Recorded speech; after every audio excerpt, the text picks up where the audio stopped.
Welcome to the Exec Hub Podcast, where we learn and hear from business owners, CEOs, and executives. I'm excited that we're talking about AI today, and we have with us Mark Froehlich. He's the co-founder and CEO of Analytical AI. Mark, how's your week been going? It's been great. Thank you. And thanks for having me. Glad to have you here. Tell us a little bit about Analytical AI and what y'all do. We create high trust image-based artificial intelligence. And what that really means is if you can see it, we can solve it. And if it's something that is seen that needs to be solved with a high degree of, it needs to do it correctly as possible every time and be consistent, that's what we do. Great. So I know you're the co-founder and CEO. What made you want to start Analytical AI? Did you see there was a void that you could fill or meet?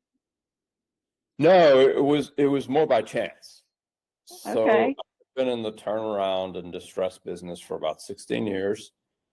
My partner, who's is older than me, he and his wife wanted to move to a better climate than Birmingham. And at about the same time, a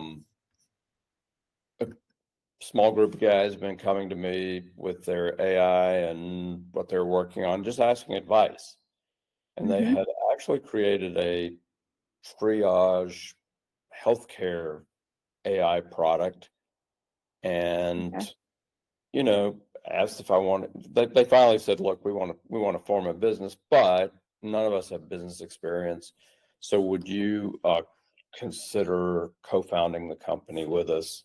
And you manage the business. And so it was a good point in time. And I really wanted to, the changing the landscape was the timing was good. And also, frankly, just wanted to do something that I felt really made a difference. That's great. That's really neat. So tell us how you're able to stay up to speed on AI when it's advancing so fast these days. So, one of the things we push around here is innovation. We talk about this almost every day. Innovate, innovate, innovate. We, of course, we keep abreast with what's going on in the world in which we live. We even sort of look into what's going on with generative AI. And then Thomas, who is my co-founder and is the technical side of the business, has a very good relationship with NVIDIA. And that is very helpful with keeping abreast of what's changing, what's going on, because it's just as important to know what the changes are as it is to know what the mechanisms are and capable of doing, such as all the things that NVIDIA is working on and improving to enable better, faster AI. And he has a good relationship there. Yeah, that's helpful. So I know you'll have a podcast called Analytical Innovation. I've been listening to it, and you mentioned that you spend 15 minutes with every employee, no matter what position they hold. Can you tell me why you do that and the value it brings? Absolutely. So just really feel like oftentimes leadership roles don't really find out what's happening and don't get good information.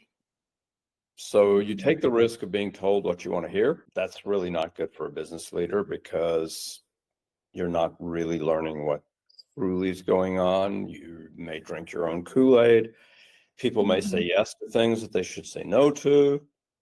So the 15-minute sessions with everybody from time to time gives an opportunity for them to tell me what's going on in their world. How can I help them do a better job? What support they need, and what we could be doing as a company that would make us better. And so it's a great way to learn what's going on, and it's a great way to have it's very informal so that it's very comfortable and it's a back and forth discussion. And usually start out with asking them, what do you love working about, working here? And this, what don't you like about working here? I could see how that'd be very valuable. hearing from everyone on the team. So tell us, what would you say are some key leadership qualities that you believe have been essential to you in your journey as CEO at Analytical AI? I think it's very important, like, as leaders, there's not a lot, we don't really learn to lead, right? I mean, management is not leadership, and so you got to develop those leadership skills. You got to read podcasts, etc., and then you also develop your own leadership style. And so I truly do want to be a leader. That's my aspiration. I don't want to be a boss. I don't want to be, the CEO titles are totally overblown. And I don't know, we now are in a world where certain CEOs become celebrities for being CEOs. Then you hear different descriptions of CEOs about, like, well, XYZ runs their company with an iron fist.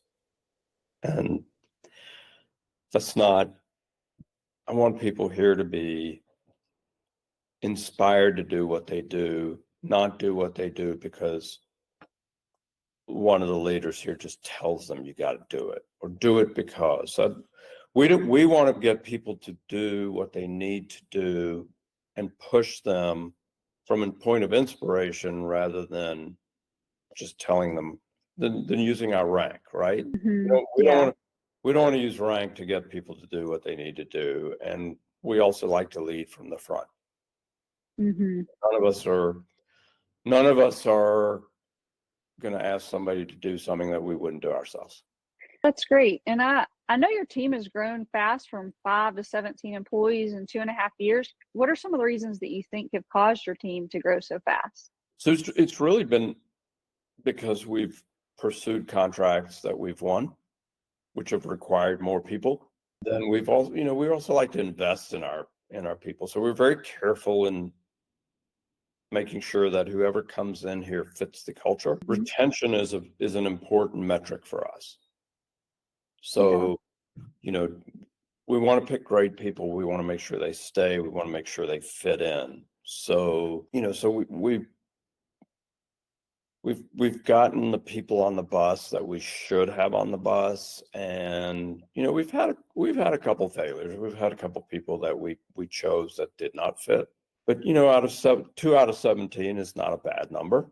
It could be better. I mean, perfection would be great, but when we have people we like, we want to keep them. And so the growth was fast, but we're very, and this is not to sound arrogant at all, but we want to be slow, methodical, and intentional on who we choose. There are a lot of smart people out there, right?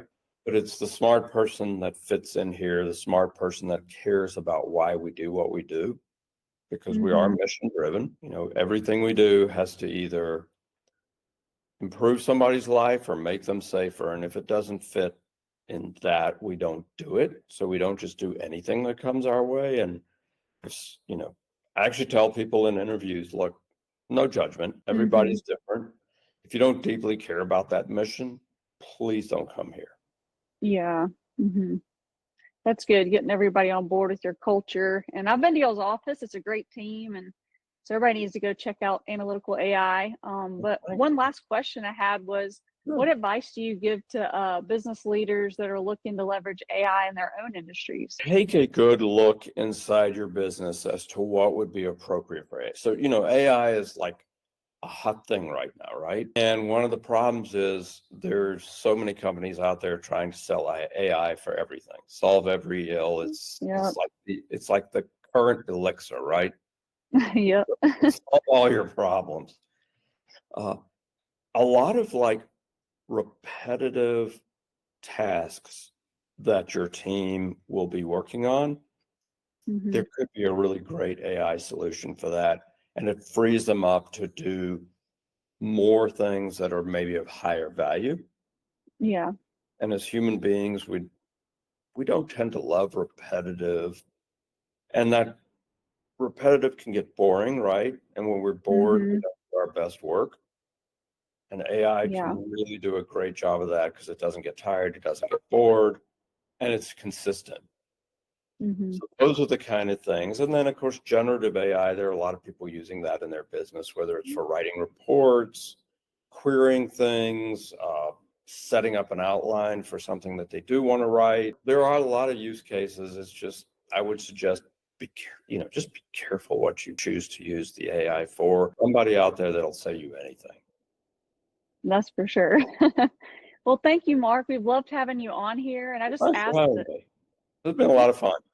Great. And everybody needs to go follow Analytical AI on LinkedIn and also check out their podcast called Analytical Innovation. I hope everybody has a great day.